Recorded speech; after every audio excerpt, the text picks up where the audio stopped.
제가 이제 교회를 나가고 처음에 고등학교 1학년 때 교회를 처음 나가고 신앙생활을 시작했을 무렵에 성경을 읽으면 조금 이제 닮고 싶어 하는 사람도 있고요.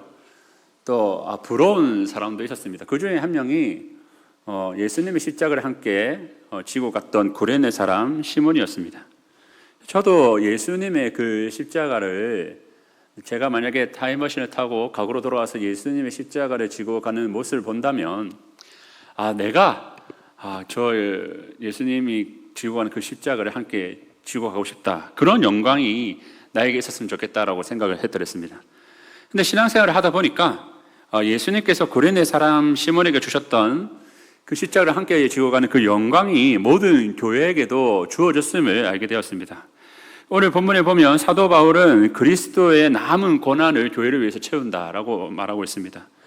속죄를 위한 고난을 말하는 것이 아닙니다. 속죄를 위한 것은 이미 완성되었고 속죄는 이미 끝났죠.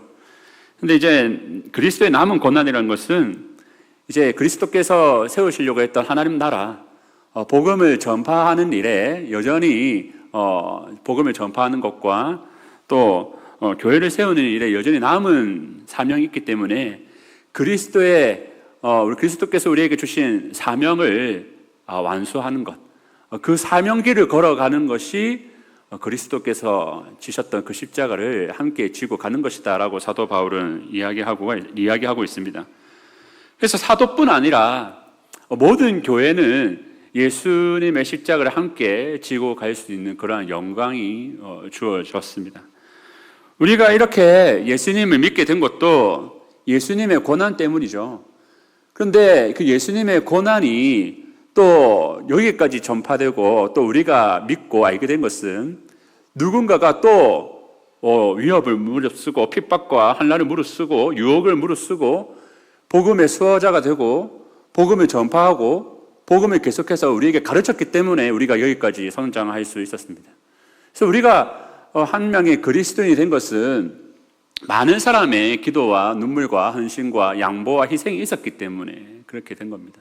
한 사람의 그리스도인이 세워지기 위해서는 많은 사람들이 헌신을 하는 거죠. 저도 한 명의 이렇게 목사로 세워지기까지 얼마나 많은 목사님과 선생님들과 어른들이 헌신해 주셨는지 모릅니다. 지금도 교회에 섬김을 먹고 저는 잘하고 있죠. 우리도 모두가 마찬가지 아니겠습니까? 그래서 예수님은 그 십자가의 복음을 전하는 일과 하나님 나라를 세워가는 일, 교회를 세우는 일에 여전히 우리를 온전케 하고 우리를 자라게 하는 일에 계속해서 자기와 함께 십자가를 지는 일, 영광스러운 하나님 나라를 확장하는 일에 계속해서 교회를 불러주신다는 겁니다. 그래서 사도 바울은 자신에게 내가 그리스도의 남은 고난을 내 몸에 채운다라고 영광스럽게 얘기하듯이 모든 교회가 그리스도와 함께 영광스러운 십자가의 길을 걸어가고 있다라고 말하는 것이죠. 그래서 바울은 교회의 정체성을 더 설명하는데요. 교회는 그냥 모임이 아닙니다. 교회는 그리스도를 머리로 하는 새하늘 새 땅의 백성인 동시에 그리스도의 남은 고난을 채워가는 자, 곧 교회의 일꾼, 하나님의 일꾼, 사명자로 모두가 부름을 받습니다. 그래서 그것이 이제 거듭난다라고 표현하죠. 사도 바울은 원래 어떤 사람입니까? 교회를 핍박하고 환난 중에 빠뜨리는 그런 사람이었습니다. 그리고 예수님은 사도 바울을 만나서 어찌하여 네가 나를 박해하느냐, 핍박하느냐라고 말씀하시죠. 사도 바울의 모습은요, 복음을 알기 전에는 끊임없이 자기의 일을 위해서, 자기의 만족을 위해서 교회를 핍박하고 그것이 자신의 일이다, 이것이 하나님께 인정받을 것이다 라고 생각하면서 끊임없이 교회를 박해하고 그게 예수님을 박해하는 일인지도 모르고 끊임없이 자기 일을 자랑하기 위해서 교회를 박해했더랬습니다. 예수님을 박해했죠. 근데 그 모습이 비단 바울의 모습뿐만 아니라 그게 교회의 모습이었다는 거죠. 원래 믿기 전에 교회의 모습은요. 그래서 우리는 복음을 알기 전에 예수님을 핍박하고 박해하는 자였습니다. 골로새서 1장 21절은 이렇게 얘기하는데요. 전에 악한 행실로 멀리 떠나 마음으로 원수가 되었던 너희를 이렇게 말합니다. 그래서 복음이 전파되기 전에는, 우리가 복음을 알기 전에는 예수님의 원수로 살면서 그 예수님의 뜻을 계속해서 방해하고 저해하는 그 원수된 정체성으로 우리가 살아왔다라고 골로새서 1장 21절에 이야기하죠. 그런데 거듭난다는 것은 무엇입니까? 하나님과 원수가 되고 또 하나님 나라의 방해만 되었던 그 원수되었던 우리를 완전히 새롭게, 완전히 역방향으로 이제는 세상 나라를 반대하고 하나님 나라를 위하는 존재로 완전히 우리를 거듭나게 한 사건이 바로 예수님의 십자가 사건입니다. 그래서 복음으로 말미암아서 우리의 마음속에 죄와 사망의 권세를 끊어내고 우리가 이제 예수님을 사랑하고 예수를 믿고 그의 다스림 안에 들어가면 우리의 삶의 방향과 목적, 우리의 정체성 이런 것들이 완전히 뒤바뀌게 된다는 것입니다. 그래서 이때까지는 우리가 예수님을 십자가로 내모는 인생이었다면 이제는 예수님과 함께 십자가를 지기를 원하는 인생으로 뒤바뀌게 된다는 것이죠. 그래서 우리가 인생을 살다 보면, 인생을 살 때 늘 다짐하고 기도하는 게 뭡니까? 하나님, 삶을 살아가면서 하나님의 뜻이 내 삶에 이루어지기 원합니다. 어떻게든 내가 살아가면서 하나님께 영광 돌려지기 원합니다라고 그렇게 우리가 마음에 소원을 두고 사는 거죠. 근데 여러분, 우리가 살다 보면 그게 마음대로 쉽지가 않죠.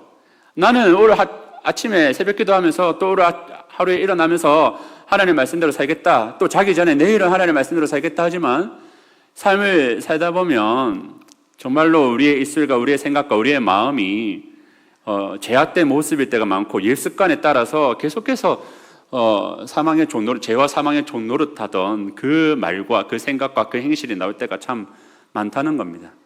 근데 그렇게 된다 할지라도 우리가 다시 죄와 사망의 종노릇하는 존재로 돌아갈 수는 없습니다. 왜냐하면 이스라엘 백성들이 홍해를 건너서 다시는 애굽으로 돌아갈 수 없듯이 예수님께서 죄와 사망의 권세에서 우리를 완전히 끊어버렸기 때문입니다. 근데 우리가 여전히 옛 습관 때문에 고통스러워 괴로워하지만 우리의 주가 예수 그리스도시라는 것은 변함이 없어서 끊임없이 우리의 삶이 점점 더 나아지고 성화되고 있다는 것입니다. 제가 고등학교 1학년 때 교회를 다니고 고등학교 3학년 때 너무 고1 때부터 고3 때까지 이 성화가 너무 더뎌서 아주 엉망인 삶을 많이 보냈습니다. 그래서 그때 고등학교 3학년 때 제 지도 교육자였던 강도사님이 나는 진짜 지훈아 네가 예수님인지 모르겠다라고 아주 독서를 퍼부으면서 그 말을 퍼붓고 이제 좀 얼마 안 돼서 사임을 하시고 다른 교회에 가셨어요. 저도 엄청난 상처를 많이 받았죠. 그리고 이제 오랜 시월이 지나고 제가 이제 처음 교회를 다니고 처음 저에게 복음을 전해주고 말씀을 신겨주는 목사님이 그 목사님이었기 때문에 이제 오랜 세월이 지나서 화해하고요. 다시 이제 아내랑 결혼할 때 아내를 데리고 그 목사님한테 찾아가서 기도를 좀 해달라고 부탁했습니다. 그러니까 목사님하고 이제 다시 관계가 회복돼서 이제 이야기를 하고 선후배 관계로 지내다가 그 목사님이 저한테 이런 얘기를 하시더라고요. 지훈아, 그런데 니를 보면 참 하나님께서 살아계신다는 느낀다. 네가 진짜 좀 단어가 좀 이상하긴 한데 이 개차반이라는 말을 썼습니다. 그래서 참 개차반이었는데 이제 니를 보니까 하나님께서 너를 얼마나 많이 변화시키고 네가 얼마나 성숙해지고 정말 교회를 사랑하고 예수를 사랑하고 그렇게 말씀하시더라고요. 지금도 많이 한 달에 한 번씩 전화하면 많이 배우고 서로 영향을 주고받는데 근데 제가 그 말을 들었을 때 공감이 하나도 안 됐습니다. 목사님, 저는 한 번도 내 신앙이 탁월한다거나 내 인생이 좋다거나 영성이 좋다는 생각 단 한 번도 든 적이 없었고 항상 참 부끄러운 마음이고 도망치고 싶은 마음으로 나는 왜 이렇게 성장을 안 하나라는 생각으로 살아왔습니다 라고 했더니 목사님이 전혀 아니라고, 그렇게 마음을 품어야만이 성화가 지속된다라고 하더라고요. 내가 정말 하나님 앞에 소망이 없고 부족하고 도망치고 싶은 죄인이고 그런 마음이 끊임없이 있을 때야만이 계속해서 성화가 된다는 겁니다. 근데 우리가 그 마음을 잃어버리면 이제 교만해져서 성화가 안 이루어지는 거죠. 그게 우리의 성화의 촉진제고 우리가 성화를 하고 있다는 증거가 되는 거죠. 제가 첫째 애가 올해 아내가 저한테 사진을 보내줬는데 첫째가 울산에 있을 때 한 5년 전에 사진을 보내왔는데 저는 첫째가 안 큰다고 생각했는데 엄청 많이 컸더라고요. 우리의 신앙도 마찬가지입니다. 우리의 신앙이 참 연약해 보이고 부족해 보이고 내가 정말 거듭난 자가 맞나? 내가 정말 거듭난 자로서 하나님 앞에서 온전히 살아가고 있나라는 그런 슬픔과 후회와 어려움이 우리 가운데 끊임없이 있다는 것은 성령 하나님께서 날마다 빛으로 우리의 어둠을 조명하고 있다는 뜻입니다. 그리고 기도할 때 기도하면 처음에는 우리 뜻대로 하다가도 성령 하나님께서 우리의 기도를 만져주시면 우리의 기도가 어떻게 변합니까? 아, 하나님, 그런데 내 뜻대로 하지 마시고 하나님 뜻대로 되길 원합니다. 하나님 뜻대로 되길 원합니다라고 기도가 바뀌듯이 우리의 삶도 그렇게 천천히 바뀌고 있다는 것이죠. 그 누구의 공로로 누구의 능력으로 그렇게 되고 있다고 사도 바울은 말합니까? 29절에 보면 내 속에서 능력으로 역사하시는 이의 역사를 따라 힘을 다하여 수고한다라고 말하듯이 복음의 능력은 우리 안에서 복음이 이루어지고 이제 복음의 뜻이 이루어지는 것은 성령 하나님께서 우리 가운데 끊임없이 능력과 역사를 베풀고 계신다는 것을 믿으면서 살아가야 하겠습니다.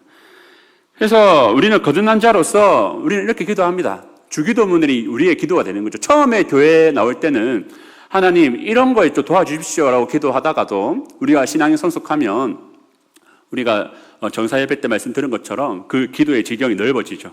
우리 개인적인 기도가 아니라 하나님 나라를 위해서 기도할 때가 이른다는 것입니다. 그래서 주기도문이 나의 기도가 됩니다. 하늘에 계신 우리 아버지, 아버지 뜻이 하늘에서 이루어지는 것 같이 나를 통해서 땅에서도 이루어지게 하는 것이 저의 기도 제목입니다. 하나님의 뜻이 나를 통해서 땅에 이루어지게 하소서라고 이렇게 구하게 되는 거죠. 그게 거듭남입니다. 그게 사도 바울이 경험한 거죠. 그래서 거듭난 자가 추구해야 될 삶이 무엇입니까? 비밀을 드러내고 복음의 비밀을 드러내고 가르치는 겁니다. 이 비밀은 과거에는 숨겨졌지만 이제 그리스도의 오심과 함께 성도들에게 드러나 보여진 하나님의 구원 계획입니다. 하나님께서 자기 백성들을 어떻게 구원하실 것인가, 그게 숨겨졌는데 이제 그리스도를 통해서 펼쳐졌죠. 그리스도를 믿는 자마다 그리스도께서 우리를 위하여 십자가에 못 박혀 죽으셨다, 하나님이 우리를 위하여 오셨다, 우리가 구원받는 길은 오직 그리스도뿐이다 라는 것을 믿는 자마다 다 하나님 안에 들어가고 또 그 안에 그리스도가 계시도록 하는 놀라운 구원 계획입니다. 그래서 이 복음의 비밀을 온 세상 가운데 전파하는 겁니다. 그게 거듭난 자의 구원의 목적이자 삶의 목적이 됩니다. 하나님 나라의 확장, 하나님 나라의 회복.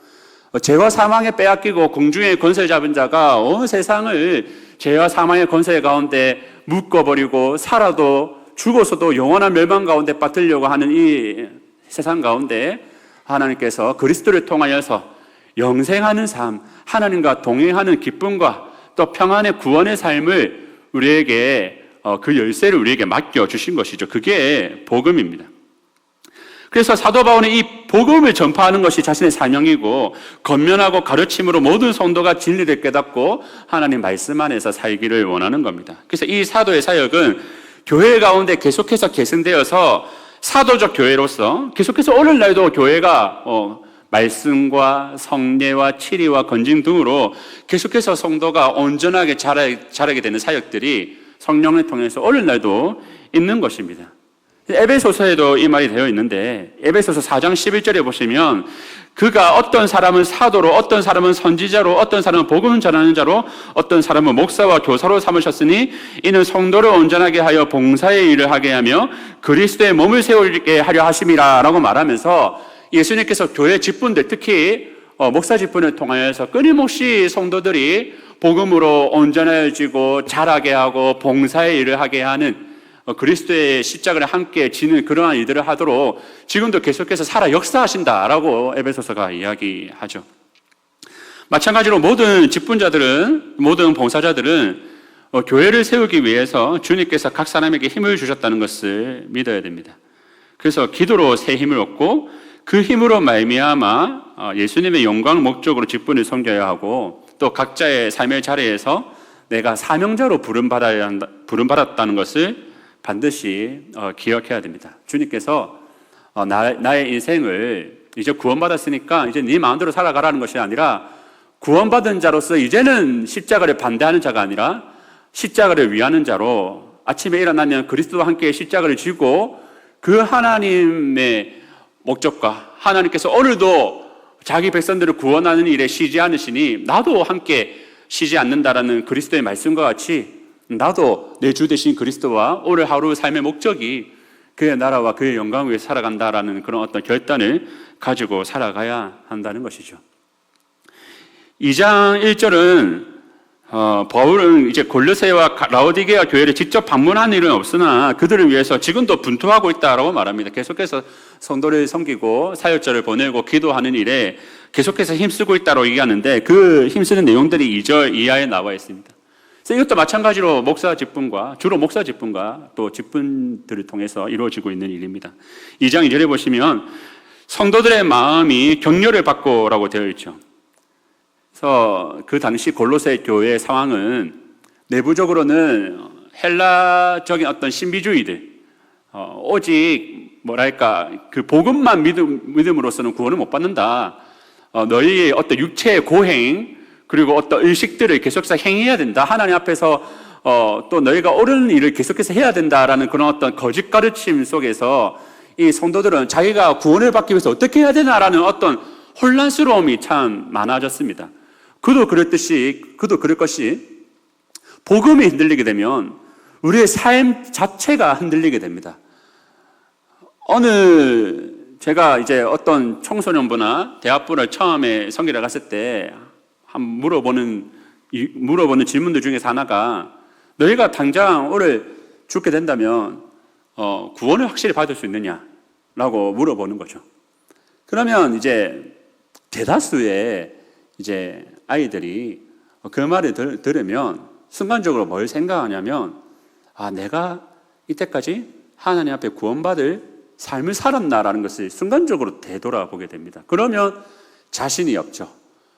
그 자신이 없어집니다. 내가 정말 죽으면 구원받나? 내가 정말 죽으면 구원받나? 내가 정말 하나님이 나를 보셨을 때 너는 구원받을 만하다라고 말씀하실까라는 생각에 대다수가 동공이 흔들립니다. 그게 복음을 제대로 뿌리 내리지 못해서 그렇죠. 그러니까 내가 오늘 죽어서 하나님의 심판대에 선다면 그리스도를 믿는 자들은 내가 하나님 앞에 서는 것이 아니라 내가 그리스도 안에서 하나님 앞에 선다는 것을 반드시 믿어야 된다는 것이 복음의 메시지입니다.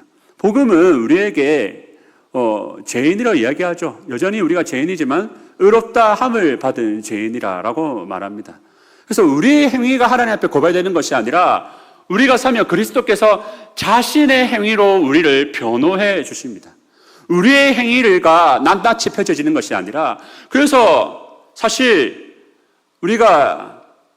제가 만약에 죽어서 그리스도 없이 하나님 앞에 서게 되면 빨리 죽고 싶을 겁니다. 왜냐하면 빨리 형벌받고 싶을 겁니다. 왜냐하면 재판장이 저의 어떤 죄악들을 낱낱이 말할 거 아닙니까? 너 3살 때, 4살 때, 5살 때, 6살 때, 7월 때, 8월 달 지었던 죄들을 낱낱이 고할 때 내가 감당이 안 되는구나. 내가 평생 영원토록 내가 죽어야 되겠구나 라는 그런 생각과 고통과 그런 벌거벗은 수치심, 모욕들을 예수님께서 다 나를 위해 지시지 않았습니까? 주님께서 전부 다 나의 수치와 벌거벗음을 몸소 뒤집어 쓰시고 하나님이신데 벌거벗으시고 조롱당하시고 침뱉음 당하시고 십자가에 달리심으로써 제가 받아야 될 모든 수치와 모욕과 조롱거리들, 내가 하나님께 버림당해야 될 하나님 저를 버리십니까? 라는 그런 울부짖음까지 주님께서는 나를 위해서 대신 지셨습니다. 그러므로 주님은 우리 앞에 서셔서 우리를 변호하시는 거죠. 예수님의 행위가 하나님 앞에 들어섭니다. 우리가 그리스도 예수 안에 있는 사람이 하나님 앞에 심판대에 서게 되면 그 누구도 우리의 행위로 하나님 앞에 설 사람 없습니다. 다 예수님 안에서 하나님께 발견됩니다. 그것이 빌립보서에서 말하는 바울의 말이었죠. 내가 모든 것을 배설물로 여기면 내가 하나님 앞에서 그리스도 안에서 발견되게 하려 함이라. 그래서 자신의 행위를 사도 바울은 절대 보지 않습니다. 오직 예수님의 행위만 바라보면서 살아갔던 것이죠. 복음은 그런 것입니다. 복음은 우리의 행위를 드러내지 않습니다. 참된 복음은 우리로 하여금 그리스도께서 우리를 위해서 무엇을 하셨는가를 날마다 묵상하게 하고 거기에 거하게 하고 거기에 푹 잠기다 보니까 너무 감사해서 너무 황송해서 내 인생을 하나님께 드리지 않고서는 못 견디는 겁니다. 그래서 구원을 받은 자가 자연스럽게 행위가 따라오게 되는 거죠.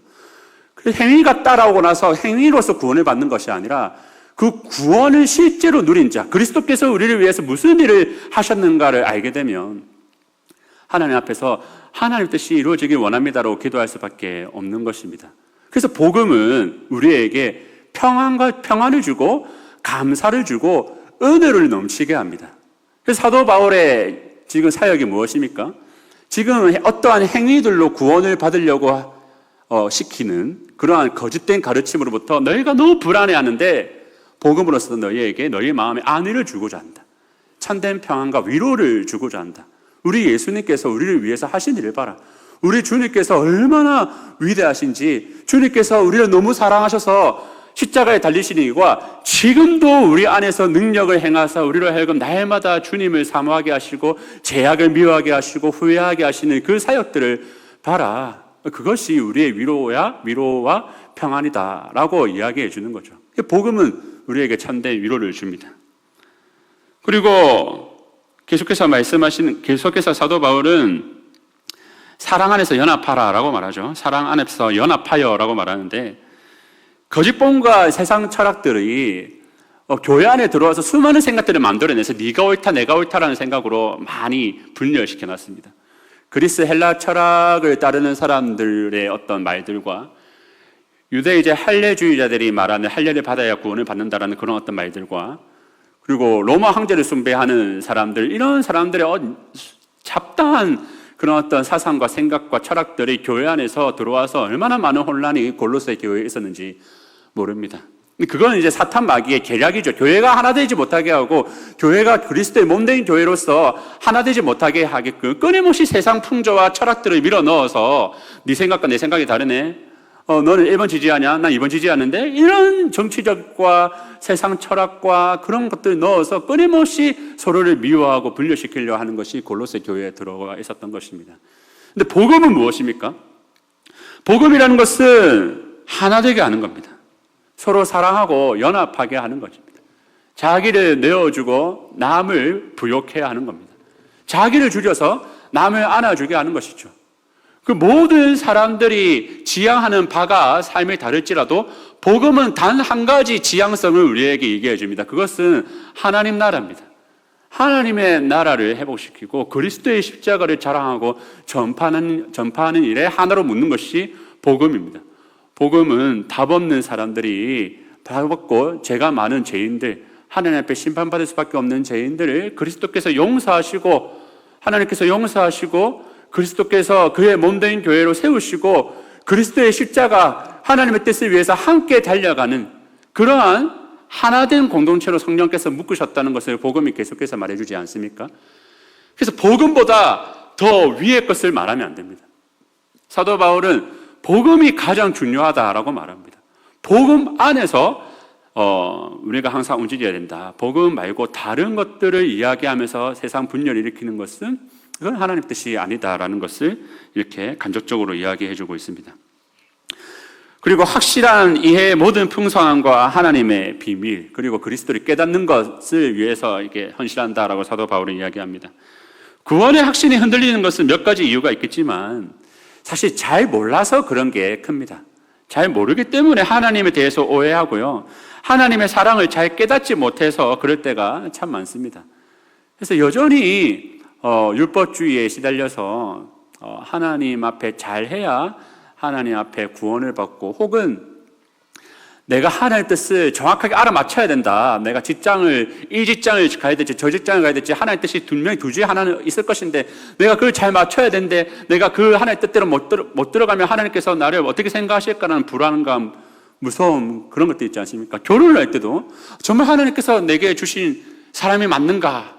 라고 막 고민하고, 하나님께서 생각해 주신, 택정해 줄 사람이 저 사람 아닌가라는 그러한 오해들. 그래서 나중에 결혼하다가 너무 힘들면 하나님께서 짝지어준 사람이 이 사람 아닌갑다 하면서 이렇게 하나님 오해하고 성경에 대해서 오해하는 일들이 벌어지는 거죠. 근데 이제 어떤 구원의 확신이 흔들리는 것들, 그리고 세상을 제대로 분별력 있게 못 사는 것들, 신앙생활을 하면서 여러 가지 오해 때문에 낙심하는 것들, 그리고 이단에 빠지는 경우 모든 것들이 사실은 대다수가 하나님 말씀을 잘 몰라서 그런 경우가 너무 많습니다. 그래서 사도 바울은 교회에 대해서 확실한 이해, 모든 풍성함과 그리스도를 아는 지식을 끊임없이 가르쳐 주려고 노력한다라고 말하고 있습니다. 그래서 우리 교회는 그런 쪽에서 상당히 탁월한 교회 아닙니까? 담임 목사님도 엄청 공부를 열심히 하시면서 부교육자들에게 공부를 계속해서 말씀하시고, 또 제가 부교육자라서 하는 말이 아니고 정말로 우리 목사님들 보면 항상 책을 읽고 손에서 책을 그냥 하는 말이고 정말로 책을 사랑하고 정말 말씀을 사랑하고 계속해서 연구를 하는 모습을 정말 보게 됩니다. 저도 그것을 보고 도전을 받고 계속해서 공부를 하고요. 성도들에게 좀 더 온전한 말씀, 좋은 말씀을 주려고 담임 목사님과 모든 부교육자들이 협력해서 노력하고 있죠. 그래서 담임 목사님께서 끊임없이 새벽 기도와 수요 기도회와 성경 아카데미나 또 성경 강의나 근요 기도 이런 것들을 끊임없이 권할 때 거기에 오늘 사도 바울의 말을 듣고 내가 삶을 좀 더 지혜롭고 탁월하게 살기 위해서 내가 세상의 어떤 세상의 어떤 거짓된 철학과 세상의 어떤 거짓된 가치관에 무너지고 내 신앙이 낙심하고 자꾸 주저앉게 되는 것이 아니라 정말 하나님에 대해서 탁월하게 알고 정말 복음을 잘 알아서 그런 어려움 속에서도 분별해서 하루하루를 힘차게 걸어갈 수 있는 그러한 예수님의 십자가의 동행자로 살기 원한다. 뒤를 돌아보고 잠들지 아니하고 끊임없이 주님과 그의 나를 위해서 힘차게 걸을 수 있는 그런 인생을 살기 원한다라는 그런 사모하는 마음이 우리 가운데 있어야 합니다. 그냥 교회에 나와서 예배 드리고 이제 끝나는 것이 아니라 정말 우리 표어가 예배를 예배로 되듯이 우리의 삶을 온전한 예배로 드리기 위해서 이러한 말씀의 자리, 또 예배의 자리에 끊임없이 사모하고 나와야 됩니다. 그리스도께서 그리스도의 비밀, 그리스도의 복음을 깨닫기 위해서 부단히 노력하라고 바울을 통해서 우리에게 말씀해 주시는 거죠. 그래서 모든 성도는 인생을 살아가는 지식과 지혜가 오직 그리스도 안에 있음을 고백하고 깨달아야 됩니다. 이 세상 철학과 세상의 어떤 것으로는 우리가 어디로부터 오고 어디로 가는지 전혀 알지 못합니다. 세상은 그저 우리에게 스스로에게 의미를 부여하라고 합니다. 네 인생의 의미는 네 스스로 부여해라 이렇게 이야기하는 것이죠. 그런 인생이 무슨 의미가 있죠? 대서양에 돛담배랑 노 하나 던져놓고 네가 좁고 싶은 인생대로 그냥 저 살아가라 하면 그렇게 표류하다가 비참하게 죽는 거 아니겠습니까? 근데 성경은 우리에게 어디로 져야 할지, 무엇이 우리의 삶의 목적인지, 어디에 안식이 있고 어디에 땅이 있는지 가르쳐 준다는 것입니다. 그래서 날마다 우리는 인생을 하루하루 시작할 때 하나님 제 생각과 제 뜻대로 노를 짓지 않게 하시고 내 인생에 노를 젓지 않게 하시고 날마다 하나님의 뜻을 가르쳐 주십시오. 하나님의 말씀을 읽습니다. 하나님의 말씀을 잘 깨달을 수 있도록 은혜 주시고 깨달은 말씀대로 살아가게 해주십시오라고 기도해야 됩니다. 왜냐하면 오늘 사도 바울도 그렇게 얘기하죠. 이 비밀은 숨겨진 것이다 라고 말합니다. 이 세상으로는 도저히 알 수 없다는 겁니다. 숨겨진 것인데 복음은 오직 복음을 듣고 읽고 깨달아야만이 비춰지고 우리에게 깨달아지는 것입니다. 그래서 자꾸 세상에 향해서 세상의 인생의 목적이 있는 것처럼 살지 마시고 정말 내가 복음 안에서 성경 안에서 내 삶의 방향과 참된 지혜와 진리가 있다는 것을 날마다 발견하며 그 빛 가운데 걸어가라. 그리스도 예수 안에서 걸어가라 라고 사도 바울은 이야기하고 있습니다.